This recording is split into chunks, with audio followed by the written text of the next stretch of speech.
अब आया असली स्वाद। अब आया स्वाद। जब स्वाद के पड़े हो लाले तो MDH का चंकी चाट मसाला डालें। MDH का चंकी चाट मसाला। MDH। नमस्कार, मैं हूं सैयद सुहेल और आप देख रहे हैं आपका नंबर 1 शो ये भारत की बात है। उम्मीद करते हैं आप सभी पूरी तरह से फिट होंगे और बहुत बहुत सेहतमंद होंगे। तो आइए शुरुआत करने जा रहे हैं आज की पहली सबसे बड़ी खबर के साथ। पहली बड़ी खबर कि प्रधानमंत्री नरेंद्र मोदी G7 में पहुंचे। तस्वीर मैं आपको दिखाऊं। पीएम मोदी जब G7 में जा रहे थे उससे पहले की तस्वीर है। प्रधानमंत्री नरेंद्र मोदी के एक महिला ने पांव छू लिए वहीं झुककर। रास्ते में ही G7 में जाने से पहले की तस्वीर है।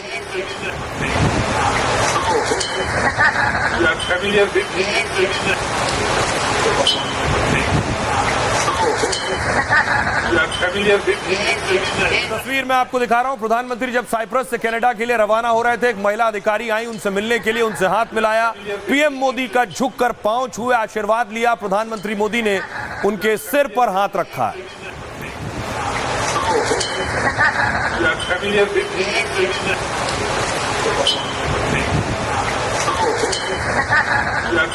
इसके बाद प्रधानमंत्री नरेंद्र मोदी G7 के लिए पहुंच गए, लेकिन वहीं डोनाल्ड ट्रंप भी उसी बैठक के लिए पहुंचे। ग्रुप ऑफ 7 कंट्रीज, 7 देशों के समूह की बैठक जिसमें डोनाल्ड ट्रंप पहुंचे थे शामिल होने के लिए। G7 की बैठक जो कनाडा में हो रही थी, ट्रंप पहुंचे G7 की बैठक में। उसके अलावा G7 समिट शुरू ही हुई थी। इधर ईरान और इजराइल का वॉर चल रहा है। ट्रंप देखिए फोटो सेशन में भी थे जिसमें खुद मेलोनी मैक्रो मौजूद थे, स्टारमर मौजूद थे, 7 देशों के राष्ट्राध्यक्ष मौजूद थे। इस बीच क्या हुआ, अगली तस्वीर देखिए। इस बीच हमला हो गया इजराइल पर, बड़ा हमला। एक शख्स को देखिए जरा, घर पर हमला हुआ तो घर की छत से कूद गया है नीचे।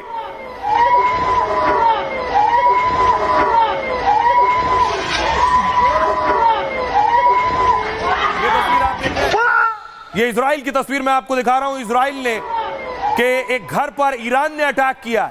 ईरान के हमले में घर पर आग लग गई। उसके बाद देखिए घर की ऊपर की छत पर यह शख्स मौजूद था और आग इतनी भीषण थी कि इस शख्स की जान जा सकती थी और आखिरी वक्त में इस शख्स ने खुद की जान बचाने के लिए ऊपर से छलांग लगा दी।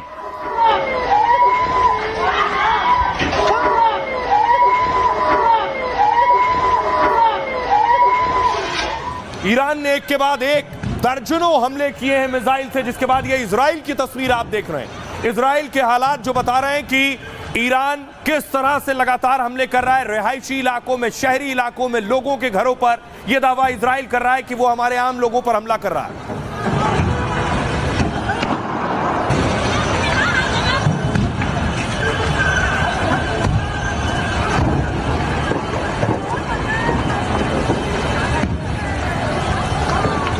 ऐसे हालातों के बीच नेतन्याहू एक्शन में आ गए।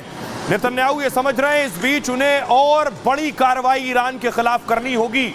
नेतन्याहू की तस्वीर आप देख रहे हैं। नेतन्याहू हथियारों को जांचते हुए, हथियारों को चेक करते हुए, मिसाइल्स देखते हुए, रॉकेट्स देखते हुए, खुद असलहे देखते हुए, ड्रोन्स देखते हुए और वॉर रूम में नेतन्याहू।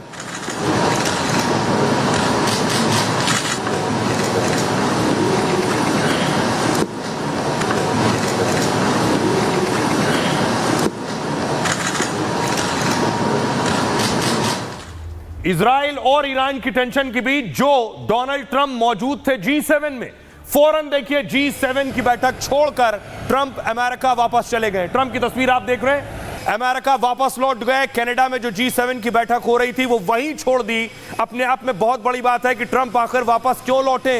क्या अमेरिका भी इजराइल के खिलाफ जंग में कूदने, ईरान के खिलाफ जंग में कूदने जा रहा है? क्या अमेरिका भी इजराइल के हक में ईरान के खिलाफ लड़ेगा? ये ट्रंप की तस्वीरें हैं जब वो अमेरिका पहुंचे हैं G7 की समिट छोड़कर।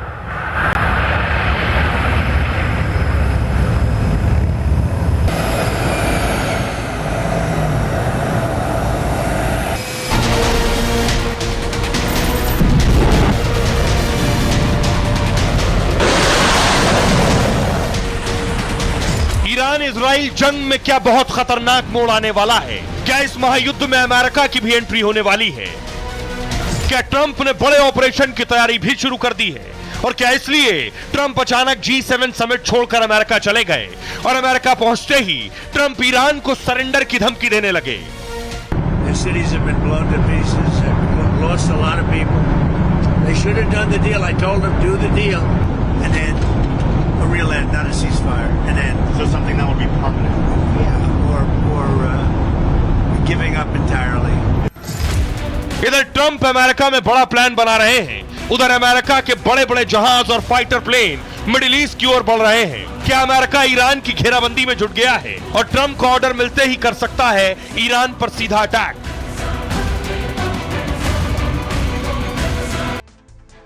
अब सवाल यह है कि आखिर ट्रंप क्या करने वाले हैं। ट्रंप के जाते ही हंगामा मच गया कि ट्रंप बेवजह क्यों चले गए इतनी बड़ी बैठक से।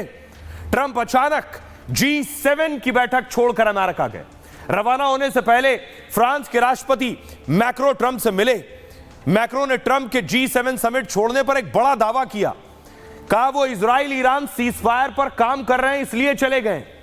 अमेरिका युद्ध विराम कराता है तो बड़ी बात होगी, हम समर्थन करेंगे, मैक्रो ने कहा। लेकिन अमेरिका पहुंचने से पहले मैक्रो के इस बयान पर ट्रंप भड़क गए। ट्रंप ने कहा मैक्रो पब्लिसिटी के भूखे हैं और हमेशा गलत बयान देते हैं। मैक्रो को बिल्कुल नहीं पता है कि मैं वॉशिंगटन क्यों लौट रहा हूं। इसका इजराइल ईरान युद्ध विराम से कोई लेना देना नहीं है। मेरे अचानक अमेरिका जाने की वजह इससे कहीं ज्यादा बड़ी है, ट्रंप ये कह रहे हैं। वैसे समिट से पहले ट्रंप ने ईरान इजराइल पर बड़ी बात की थी। कहा था ईरान के पास परमाणु हथियार नहीं हो सकता है, ईरान को परमाणु समझौते पर हस्ताक्षर करना ही चाहिए। लेकिन ईरान झुकने को तैयार नहीं, वो परमाणु संधि से अलग होना चाहता है। ट्रंप को यह बात पता चली तो वो ईरान पर और दबाव बनाना चाहते हैं। दावा है कि वो नहीं चाहते कि सीजफायर का क्रेडिट G7 के देशों को मिल जाए। G7 देश जंग रोकने के लिए साझा बयान जारी करने की तैयारी में थे। माना जा रहा है कि इसलिए ट्रंप समिट छोड़कर अमेरिका चले गए। अमेरिका पहुंचते ही ट्रंप बोले ईरान सीजफायर नहीं सरेंडर करेगा। हाल में भारत पाक के बीच सीजफायर का ऐलान खुद ट्रंप ने किया था, इसलिए वो नहीं चाहते कि जंग रुकवाने जैसा ऐलान कोई और कर दे। तो क्या इसलिए सीजफायर पर मैक्रो के बयान से वो नाराज हो गए? वैसे ट्रंप के G7 और कनाडा में मीटिंग छोड़ने का पुराना रिकॉर्ड है। 2018 में कनाडा के क्यूबिक में G7 की समिट चल रही थी, तब किम जोंग से मुलाकात के लिए ट्रंप ने समिट छोड़ दी थी। जानकार मानते हैं कि ट्रंप ऐसा कर अपनी अहमियत दिखाते हैं। वो चाहते हैं कि G7 के बाकी देशों से ज्यादा चर्चा उनकी होने लगे। सुनिए जरा ट्रंप जब G7 छोड़कर निकले तो क्या कह रहे हैं। Their cities have been blown to pieces. They've lost a lot of people. They should have done the deal. I told them, do the deal, and then a real end, not a ceasefire, and then So something that would be permanent. or giving up entirely. Their cities. हम cease fire से बेहतर तलाश में हैं। हम cease fire नहीं, असली अंत चाहते हैं। हम अच्छा कर रहे हैं, बहुत अच्छा। लेकिन याद रखिए, ईरान के पास परमाणु हथियार नहीं हो सकते। वो परमाणु हथियार नहीं रख सकता। अब ट्रंप क्यों चले गए? क्या ईरान कोई बड़ी तैयारी में है? तस्वीर देखिए। ईरान ने यह तस्वीर जारी की है और कहा है कयामत की रात होने वाली है। यह मिसाइलों की तस्वीर, ईरान ने जंग की तैयारी की तस्वीरें जारी की हैं, जिसमें मिसाइल दिख रही है, बैलिस्टिक मिसाइल दिख रही है, बड़े बड़े हथियार नजर आ रहे हैं। और खमनेई ने कहा ईरान का कहना है बड़ी जंग की तैयारी है और यह रात भयानक और भारी होने वाली है।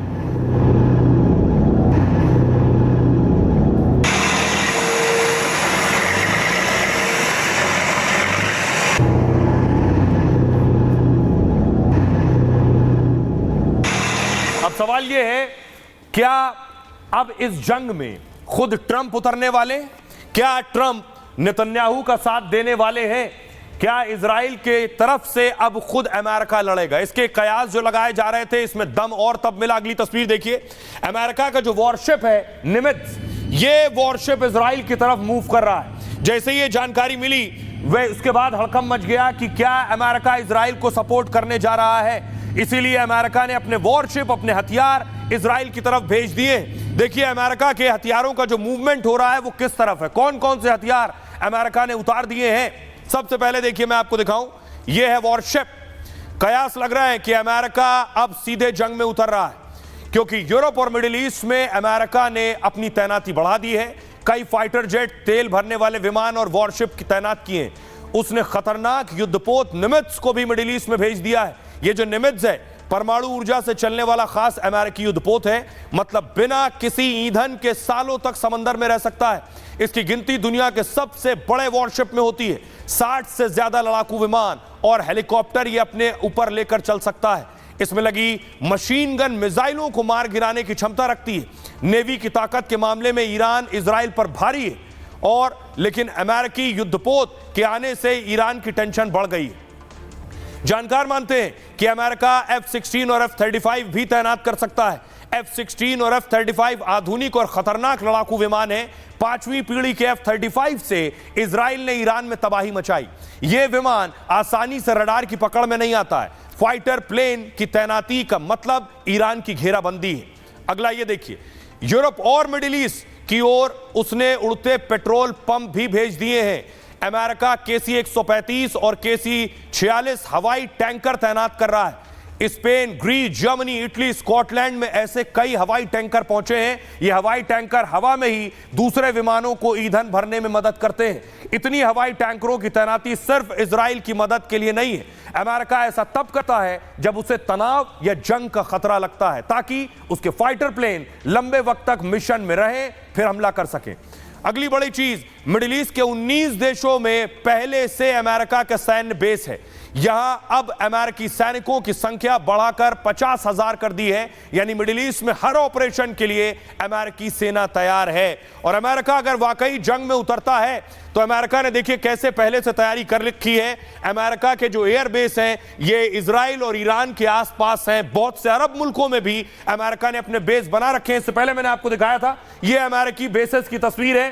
सीरिया में देखिए 2000 सैनिक अमेरिका के, तुर्की में 2 बेस बना रखे हैं, इराक में 3000 सैनिक अमेरिका के, सऊदी अरब में 10 बेस अमेरिका के, इसमें 3000 सैनिक रहते हैं हर वक्त, कतर में 13,000 सैनिक रहते हैं बेस पर, कुवैत में 10 बेस हैं, 13,000 सैनिक मौजूद हैं यहाँ, बहरीन में 12 बेस पर 3,700 सैनिक हैं, यूएई में 3 बेस पर 5,000 अमेरिकी सैनिक हैं और ओमान में 6 बेस पर 600 सैनिक रहते हैं। अब अगर आप देखिए ये मिडिल ईस्ट और अरब के इलाकों में चारों तरफ से एयर बेस पर अमेरिकी सैनिक रहते हैं। ये सब अमेरिकी बेस हैं और ये ईरान का नक्शा आप देख रहे हैं। यानी ईरान चारों तरफ से घिरा हुआ है। अमेरिका के लिए आसान होगा ईरान को घेरना, ईरान को जंग में आगे बढ़ने से रोकना और इजराइल का बचाव करना। क्या अमेरिका वाकई जंग में घुस रहा है? सुनिए डिफेंस एक्सपर्ट जीडी बख्शी क्या कह रहे हैं। डोनाल्ड ट्रंप ये कुछ कहकर गए हैं, G7 का समिट छोड़ गए हैं कि मैं कुछ बड़ा निर्णय फैसला लेने वाला हूं। क्या होगा ये फैसला? एक हो सकता है कि वह इजराइल के साथ जंग में मिले।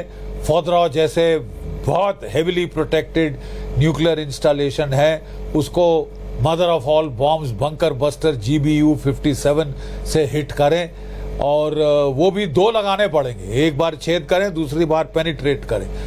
और ऐसा क्या वो करेंगे ताकि हमेशा के लिए ये किस्सा खत्म हो जाए ईरान की न्यूक्लियर कैपेबिलिटी का? तो क्या अब ये good cop bad cop routine ही चलेगी या दोनों बैड कॉप बन जाएंगे? मैं नहीं समझता ऐसा होना अमेरिका के हित में होगा, क्योंकि इससे ईरान डेस्परेट हो सकता है और वो वॉर को वाइडन कर सकता है। तो सहमति इसी में है कि अभी सीज फायर हो जाए, इजराइल और अमेरिका भी सीज फायर एक्सेप्ट कर लें और इतना पुश ना करें ईरान को कि वो वाइडन कर दे इस वॉर को।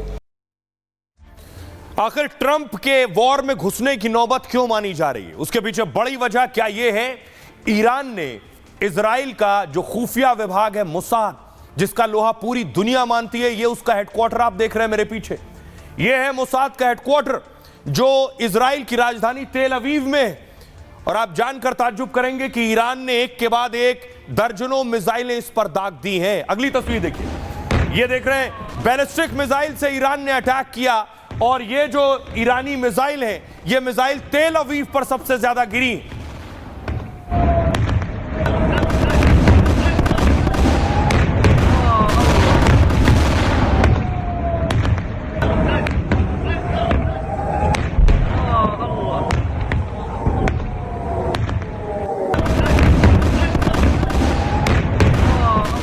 ईरानी हमले में देखिए जरा अब मोसाद की बिल्डिंग की स्थिति क्या है। यह तस्वीर आप देख रहे हैं, यह है मोसाद की वो इमारत जिस पे अटैक हुआ है और अटैक के बाद की तस्वीर आप देख रहे हैं। ईरान ने मोसाद का हेडक्वार्टर उड़ा दिया है।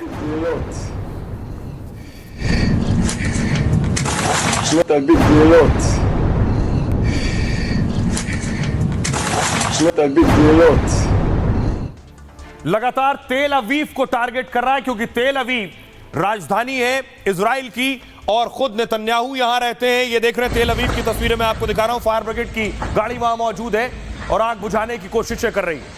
मिसाइल अटैक के बाद ये आग लगी।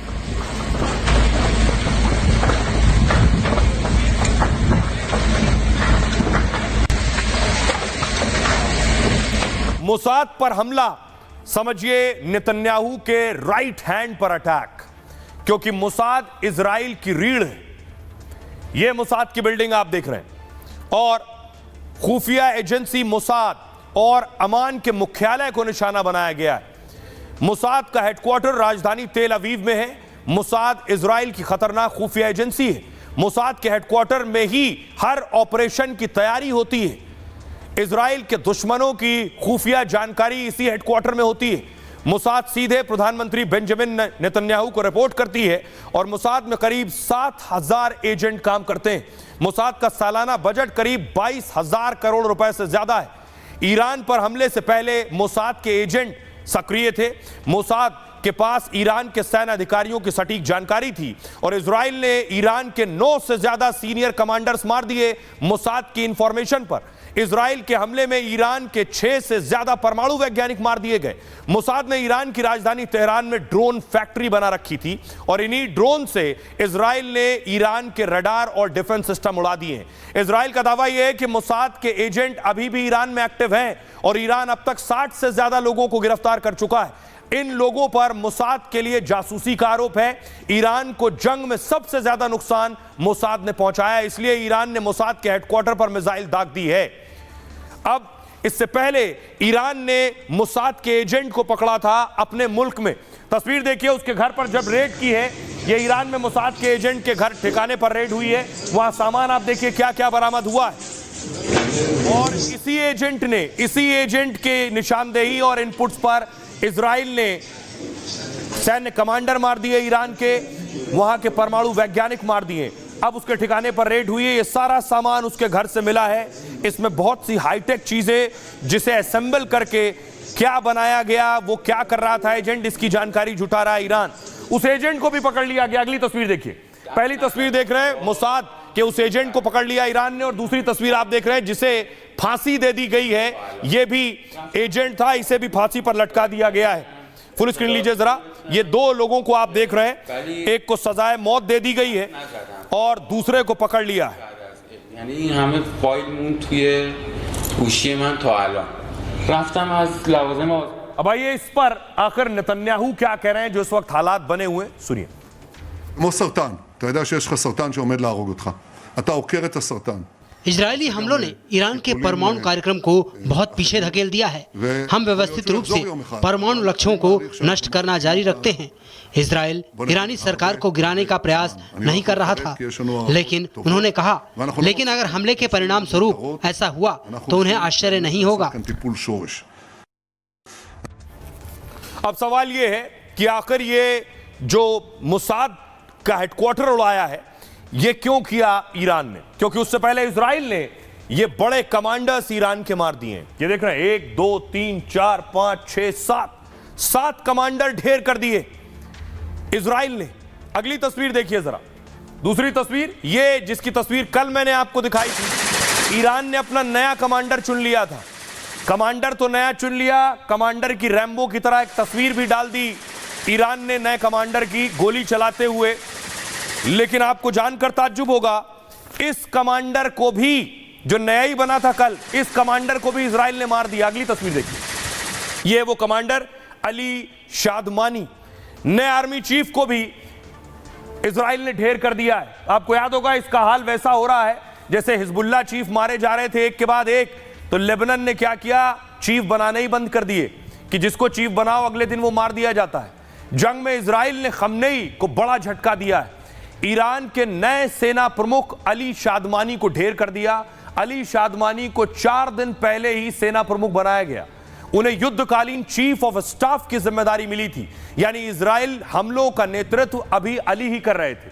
पहले शुक्रवार को आईडीएफ ने मेजर जनरल राशिद की हत्या की और इसी हत्या के बाद अली शादमानी को सेना प्रमुख बनाया गया। अली शादमानी को खमेनी का बहुत करीबी माना जाता है, इसलिए जंग में उनको वॉर चीफ की जिम्मेदारी मिली थी। अली ईरानी सेना के इमरजेंसी कमांड का नेतृत्व कर रहे थे। इनके पास IRGC और सशस्त्र बल दोनों की कमान थी। इजराइल ने 5 दिन में दूसरे ईरानी सेना प्रमुख को ढेर कर दिया। IDF का दावा है कि ऑपरेशन सटीक खुफिया जानकारी पर हुआ। अब तक ईरान के 20 से ज्यादा सैन्य कमांडर मारे जा चुके हैं। यह है इसकी हकीकत। आइए अब आपको सुनवाता हूं, सुनिए जरा इजराइल डिफेंस फोर्स का क्या कहना है। של הדיקטטור במדינה השכנה לאיראן खामनेई को ईरान के लोग ही फांसी पर लटकाएंगे। याद रखिए, ईरान के पड़ोसी देश इराक में तानाशाह के खिलाफ क्या हुआ था, वो भी इजराइल के खिलाफ था। मैं ईरानी तानाशाह को युद्ध अपराध जारी रखने और इजरायली नागरिकों पर मिसाइलें दागने के खिलाफ चेतावनी देता हूं। उन्हें याद रखना चाहिए कि पड़ोसी देश ईरान के तानाशाह के साथ क्या हुआ था, जिसने इजराइल के खिलाफ यही रास्ता अपनाया था। अब देखिए, एक के बाद एक सारे कमांडर ईरान के मारे जा रहे हैं तो खौफ बढ़ गया है, कमांडोज में खौफ बढ़ गया है। खमेनी डरे हुए हैं कि आखिर उनके कुछ और चीफ ना मार दिए जाएं। तस्वीर दिखाऊं मैं अगली आपको।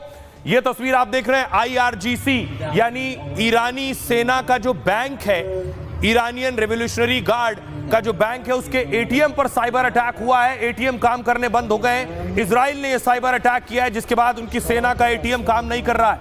और अब डर है कहीं वैसा ना हो जैसा लेबनान में हुआ था। इस तरह से मोबाइल फटने लगे थे अपने आप, पेजर फटने लगे थे अपने आप।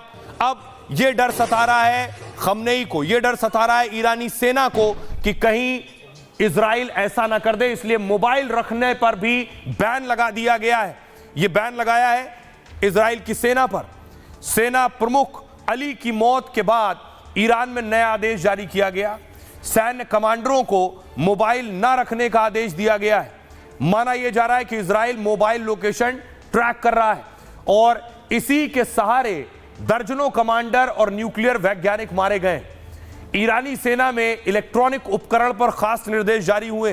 टेलीकॉम नेटवर्क आधारित उपकरण से दूर रहने को कहा गया है और माना जा रहा है फोन स्विच ऑफ होने पर ट्रैकिंग संभव होती है।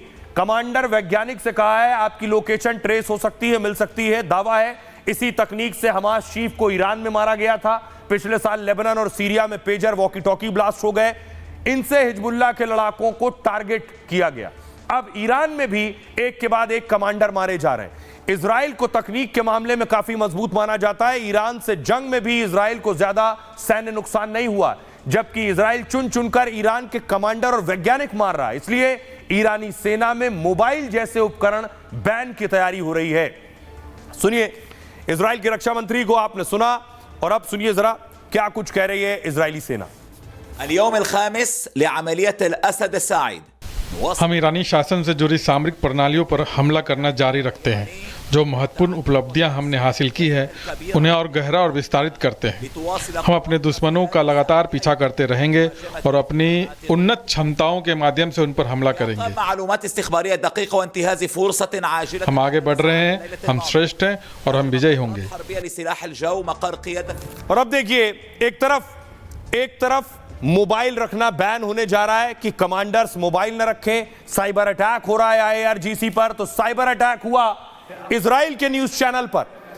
ईरान ने इजराइल के न्यूज चैनल पर साइबर अटैक कर दिया। एंकर और जो गेस्ट थे वो बात कर रहे थे, अलग सी कुछ आवाजें आने लगी चैनल पर। सुनिए। בזמן מלחמה כלשהי?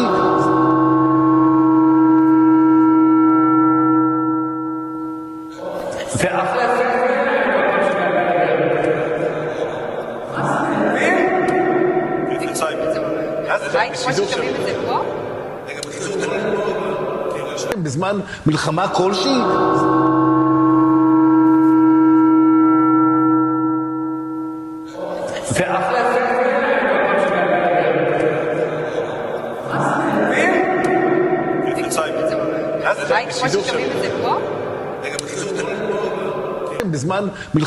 ये जो आप सुन रहे थे, ये ईरान का इजराइल के चैनल पर साइबर अटैक था। बातचीत के दौरान अचानक पीछे से कुछ आवाजें आने लगी, क्योंकि इससे पहले इजराइल ने, कल मैंने आपको दिखाया था, ईरान के सरकारी चैनल पर अटैक किया था।